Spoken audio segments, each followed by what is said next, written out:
সবাইকে স্বাগত জানাচ্ছি আমাদের আজকের এই চমৎকার ব্যাখ্যামূলক উপস্থাপনায়। আজ আমরা অত্যন্ত সুন্দর এবং ভীষণ গুরুত্বপূর্ণ একটা বিষয় নিয়ে আলোচনা করব, কিভাবে আমাদের শিশুদের কচি হৃদয়ে ইসলামিক মূল্যবোধ আর শিক্ষার বীজ বুনে দেওয়া যায়। মূল উৎসগুলো বিশ্লেষণ করে আজ আমরা ধাপে ধাপে দেখব ঠিক কিভাবে একটা শিশুকে সঠিক এবং সুন্দরভাবে গড়ে তোলা সম্ভব। শুরুতেই চলুন একটা খুব গভীর কিন্তু ভীষণ জরুরি প্রশ্ন দিয়ে আমাদের আজকের এই বিশ্লেষণ শুরু করি। শিশুর মনে বিশ্বাসের বীজ ঠিক কিভাবে বপন করা যায়? ভেবে দেখুন তো, এটি এমন একটা প্রশ্ন যা প্রতিটি সচেতন পরিবারের ভাবনার একদম কেন্দ্রবিন্দুতে থাকে। এই উপস্থাপনার মাধ্যমে আমরা দেখব কিভাবে পরিবারগুলো খুব যত্ন আর ভালোবাসার সাথে শিশুদের মনে এই বিশ্বাসের চারাগাছটি রোপণ করতে পারে। তো আমাদের আলোচনার প্রথম ধাপে থাকছে ইসলামিক শিক্ষার মূল ভিত্তি বা the foundation of Islamic education. দেখুন, যে কোনো বড় আর মজবুত ইমারত কিন্তু একটা শক্ত ভিত্তির ওপরই দাঁড়িয়ে থাকে, তাই না? ঠিক তেমনি শিশুদের সঠিক বিকাশের জন্য সবচেয়ে আগে প্রয়োজন একটা গভীর আধ্যাত্মিক সংযোগ স্থাপন করা। আর এই শিক্ষার একদম নিরঙ্কুশ ভিত্তিটা হল মহান আল্লাহর পরিচয় তুলে ধরা এবং শিশুদের মনে তার প্রতি একটা অকৃত্রিম ভালোবাসা তৈরি করা।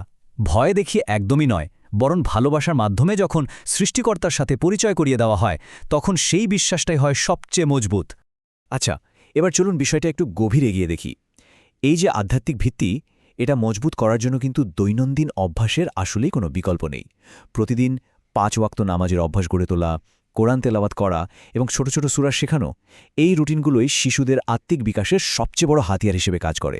মানে এটা শুধু একটা শিক্ষাই নয়, এটা মূলত একটা চমৎকার জীবন ব্যবস্থায় তাদের অভ্যস্ত করে তোলা।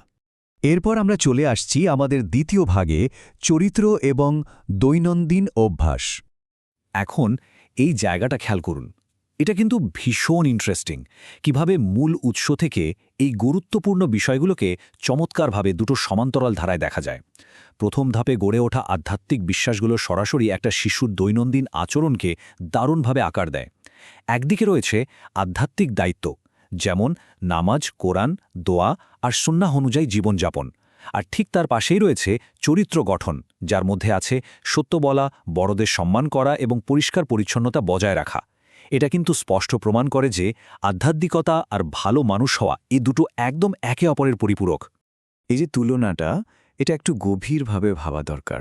মানে শুধু সত্য কথা বলাই কিন্তু যথেষ্ট নয়, সজ্ঞানে একদম সচেতনভাবে মিথ্যা থেকে দূরে থাকাও ঠিক ততটাই জরুরি। এটা চমৎকারভাবে তুলে ধরে যে শিশুদের শেখাতে হবে কিভাবে সক্রিয়ভাবে ভালো কাজ করতে হয় আর একই সাথে সচেতনভাবে খারাপ কাজগুলো থেকে বিরত থাকতে হয়। পরিষ্কার পরিচ্ছন্নতা আর সম্মান প্রদর্শনের পাশাপাশি এই সত্যবাদিতার চর্চাই হল চরিত্র গঠনের অন্যতম মূল স্তম্ভ।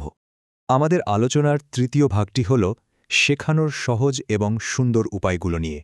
কারণ কি শেখাতে হবে সেটা জানা তো আসলে কাজের মাত্র অর্ধেকটা, তাই না? বাকি অর্ধেক নির্ভর করছে আমরা ঠিক কিভাবে শেখাচ্ছি তার উপর। শিশুদের জন্য প্রয়োজন এমন কিছু কার্যকর আর স্নেহপূর্ণ পদ্ধতি যা তাদের খুব সহজেই আকৃষ্ট করতে পারে। চলুন ধাপগুলো পর্যায়ক্রমে দেখি।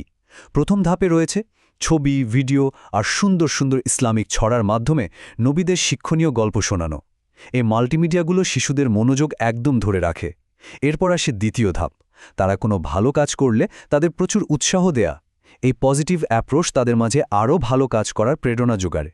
আর সর্বশেষ ধাপটা হলো তাদের নিয়মিত মসজিদ বা মক্তবে নিয়ে যাওয়া, যা তাদের মাঝে সামাজিক এবং ধর্মীয় সম্প্রদায়ের সাথে মিলেমিশে থাকার একটা চমৎকার অনুভূতি তৈরি করে। এবার আমরা চলে এসেছি আমাদের একদম শেষ এবং সম্ভবত সবচেয়ে গুরুত্বপূর্ণ ধাপে, পারিবারিক পরিবেশ ও আদর্শ। তো আসল কথাটা হলো, এতক্ষণ আমরা যা যা জানলাম তার সবকিছুই আসলে নির্ভর করছে পরিবার নিজেরা ঘরের ভেতরে কেমন পরিবেশ তৈরি করছে তার উপর। সবচেয়ে বড় সত্যিটা কি জানেন? বাবা মাকে তাদের নিজেদের আচরণের মাধ্যমেই ইসলামের শিক্ষাগুলো শিশুদের সামনে তুলে ধরতে হবে। শিশুদের শেখানোর সবচেয়ে শক্তিশালী মাধ্যম কোনো বই বা ভিডিও নয়, বরং বাবা মা যখন নিজেরাই জীবন্ত আদর্শ হিসেবে নিজেদের উপস্থাপন করেন, তখন তা শিশুদের মনে সবচেয়ে গভীর প্রভাব ফেলে। কারণ শিশুরা যা শোনে তার চেয়ে অনেক বেশি শেখে যা তারা নিজের চোখে দেখতে পায়। আজকের এই বিশ্লেষণ শেষ করার আগে খুব শক্তিশালী একটা প্রশ্ন সবার জন্য রেখে যাচ্ছি। আমাদের সন্তানরা তো আসলে আমাদেরকেই অনুসরণ করে, তাই না? কিন্তু সেই পথ তাদের ঠিক কোথায় নিয়ে যাচ্ছে? এই প্রশ্নটা প্রতিটি অভিভাবক আর শিক্ষকের মনে অনুরণিত হওয়া ভীষণ প্রয়োজন। কারণ আমাদের প্রতিদিনের ছোট ছোট আচরণই ভবিষ্যৎ প্রজন্মের জন্য সবচেয়ে বড় পথপ্রদর্শক। আজ এ পর্যন্তই।